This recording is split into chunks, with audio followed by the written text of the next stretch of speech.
तो ये भैया सुबेरे सुबेरे उठनी है, मुंह धो के कुदारी उठा के हम चल दनी खेत में। खेत में तो जा तनी तनी के मालूम तो नहीं हुई का करे जा तनी, चल तनी देखाओ तनी भैया लोग देखा खेते में हइये करे आइल बनी हम। यहाँ से वहाँ लो जौन बाटे हरदी के खेत, यही के हमके कोड़े के बा। कोड़े के मतलब ई मत समझिए कि कोड़ के उलाटे के बा, एके हमके झोरे के बा भाई लोग।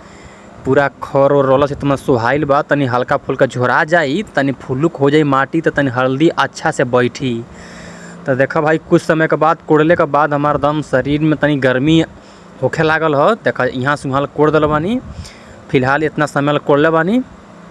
तो खेत कोड़त कोड़त भाई हम हार गए हैं, तो थोड़ा समय खाती हम बैठ गए, आराम लगनी करे। गर्मी साला इतना हो तलसी है, डाँड भी दर्द कर तलसी, निहुरले निहुरले कोड़त कोड़त आराम कैनी है कुछ समय ले बैठ के। ओकरे बाद से पूरा हल्दी के खेत हम पूरा कोड़ ओड़ के पूरा रेडी कर दिल बानी भाई। साला इतना तेज़ धूप हो गई लास्ट में आवे समय, तो मैंने पूरा कोड़ के रेडी कर दिल बानी। कुदारी कंधा पर धो के हम चल देनी घरे भाई लोग, ठीक बा ना।